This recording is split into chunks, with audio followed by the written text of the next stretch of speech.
तो आपने कैबिनेट मंत्री को सुना, लेकिन जरा रीवा से बड़ी जानकारी जो सामने आ रही है वो उसका रुख कर लेते हैं। रीवा में कांग्रेस महापौर प्रत्याशी को इस वक्त बढ़त मिलती हुई नजर आ रही है और महापौर प्रत्याशी अजय मिश्रा बाबा को इस वक्त बढ़त मिल रही है।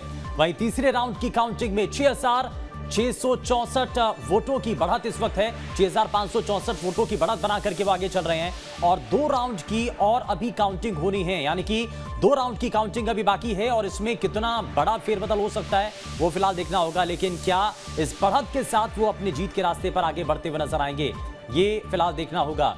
लेकिन ये लगातार आपको जानकारी आप तक पहुंचा रहे हैं। सीहोर बुधनी से जानकारी, जहां बुधनी नगर परिषद से जुड़ी हुई ये बड़ी खबर है। बुधनी नगर परिषद में 14 वार्डों में बीजेपी की जीत हुई है और साथ ही 1 वार्ड पर कांग्रेस की जीत हुई है और सीएम का विधानसभा क्षेत्र है बुधनी और पूरी तरीके से यहां पर क्लीन स्वीप बीजेपी ने किया है। 1 सीट यहां पर कांग्रेस पार्टी के खाते में चली गई है, लेकिन ये एक बड़ी जीत के तौर पर भी देखा जा रहा है। तो बुधनी से ये बड़ी जानकारी। बुधनी नगर परिषद में भारतीय जनता पार्टी के जो कैंडिडेट्स रहे हैं या कह लीजिए कि जो प्रत्याशी उतारे गए या कार्यकर्ताओं के बीच में जो उत्साह भरने की कोशिश थी, उसका सकारात्मक असर देखने को मिला। गुना से बड़ी खबर का रुख कर रहे हैं, जहां आरोन नगर परिषद में कांग्रेस की बड़ी जीत हुई है।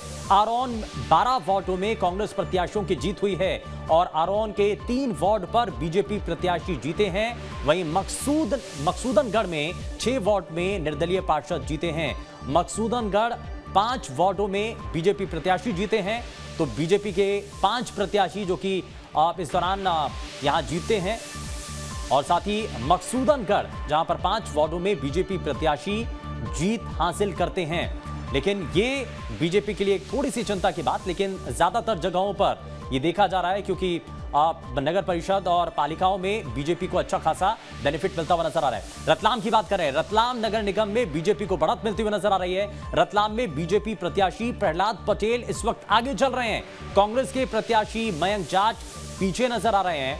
तो ये रतलाम से जानकारी है, जहां पर दूसरे चरण की जो मतगणना है वो की जा रही है। कांग्रेस के प्रत्याशी मयंक जाट इस वक्त पीछे चल रहे हैं और प्रहलाद पटेल इस वक्त रतलाम से आगे चल रहे हैं। भारतीय जनता पार्टी के कैंडिडेट रतलाम से चुनावी मैदान में कांग्रेस पार्टी के प्रत्याशी मयंक जाट को कड़ी टक्कर देते हुए नजर आ रहे हैं और साथ ही इसमें 2 कदम कांग्रेस पार्टी के प्रत्याशी से आगे निकलते हुए नजर आ रहे हैं। तो ये रतलाम से जुड़ी हुई जानकारी और साथ ही साथ रतलाम के अंदर जो समीकरण इस वक्त बनते हुए नजर आए हैं, क्योंकि जब कैंपेनिंग हो रही थी, जिस दौरान चुनाव प्रचार हो रहा था, उस वक्त एक वीडियो भी वायरल हो रही थी जिसको लेकर के बड़ी चर्चाएं भी हुई। लेकिन इस सब के इतर अब जब नतीजों का समय है, जब परिणाम अब एक-एक करके सामने आ रहे हैं, तो जाहिर तौर पर ये अपने आप में बड़ी तस्वीर है। अब जरा आपको ये भी दिखाते हैं कि कौन कौन से चुनावी योद्धा इस वक्त मैदान में है, सियासी योद्धा जिनके सामने इस वक्त ये चुनाव एक कड़े मुकाबले के तौर पर है। जरा उसके बारे में आपको बताते हैं।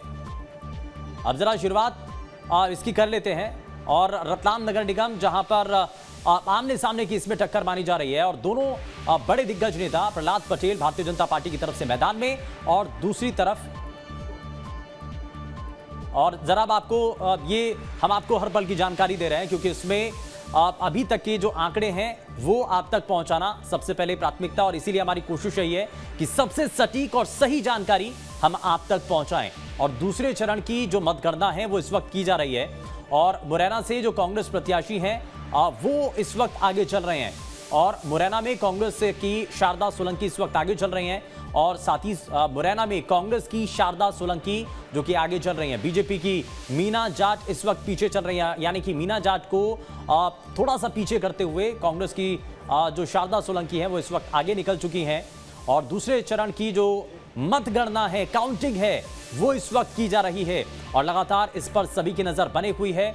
मुरैना से ये लगातार जानकारी, जहां पर कांग्रेस पार्टी की जो कैंडिडेट है वो इस वक्त आगे निकलते हुए नजर आ रहे हैं। बात रीवा की कर लेते हैं। रीवा नगर निगम, जहां पर रीवा में कांग्रेस प्रत्याशी अजय मिश्रा इस वक्त आगे हैं और बीजेपी के प्रबोध व्यास इस वक्त पीछे चल रहे हैं, यानी कि रेस बहुत ज्यादा अहम और महत्वपूर्ण हो जाती है। इसमें बीजेपी और कांग्रेस के बीच में ये सीधी सीधी टक्कर है, जिसमें बीजेपी के प्रबोध व्यास इस वक्त पीछे चल रहे हैं और कांग्रेस पार्टी के जो प्रत्याशी हैं वो 1 कदम थोड़ा सा आगे निकलते हुए नजर आ रहे हैं। तो इसी से जुड़ी हुई ये बड़ी जानकारी, जहां रीवा से ये बड़ी जानकारी, रीवा में कांग्रेस प्रत्याशी अजय मिश्रा आगे चल रहे हैं और बीजेपी के कैंडिडेट को थोड़ा सा पछाड़ते हुए वो 1 कदम आगे निकलते हुए नजर आ रहे हैं। लेकिन क्या असल मायने में आखिर तक इस मुकाबले के अंदर वो ये बढ़त बरकरार रखते हैं, ये बढ़त बनाए रखते हैं, ये देखने वाली तस्वीरें होंगी। लेकिन रीवा में जिस तरीके का मुकाबला, क्योंकि एक लंबे समय से यहां पर बीजेपी अपना कब्जा जमाए रही है। अब जरा बात कटनी की कर लेते हैं। कटनी नगर निगम, जहां पर निर्दलीय प्रत्याशी इस वक्त आगे चल रहे हैं। निर्दलीय प्रत्याशी प्रीति सूरी जो कि इस वक्त आगे चल रही हैं, बीजेपी की ज्योति दीक्षित इस वक्त पीछे चल रही हैं, और कांग्रेस पार्टी की जो कैंडिडेट हैं वो तीसरे नंबर पर हैं। यानी कि मुख्य तौर पर मुकाबला इस वक्त इंडिपेंडेंट यानी निर्दलीय कैंडिडेट और बीजेपी के प्रत्याशी के बीच में इस वक्त देखने को मिल रहा है। ज्योति दीक्षित जो कि भारतीय जनता पार्टी की प्रत्याशी इस वक्त दूसरे नंबर पर नजर आ रही हैं, लेकिन इंडिपेंडेंट कैंडिडेट जो कि भारतीय जनता पार्टी की बागी नेता हैं, चुनावी मैदान में उतरती हैं और वो इस वक्त बड़ा अच्छा कमाल करते हुए नजर आ रही हैं और जनता का साथ उनको मिलता हुआ नजर आया। कैंपेन के दौरान भी देखने को मिला कि उस वक्त भी लोगों का साथ उनको मिला। तो ये कटनी की जानकारी भी है जहां पर जो कैंडिडेट्स हैं, अब ये तस्वीरें भी जरा आपको दिखाते हैं और ये अब जरा आपको तस्वीरें दिखाते हैं। तस्वीरें जीत के जश्न की, कई सीटों पर रुझान जो है नतीजों में कन्वर्ट हो चुके हैं और साथ ही साथ अब इसको लेकर के जो पॉलिटिकल पार्टियां हैं, राजनीतिक जो नेता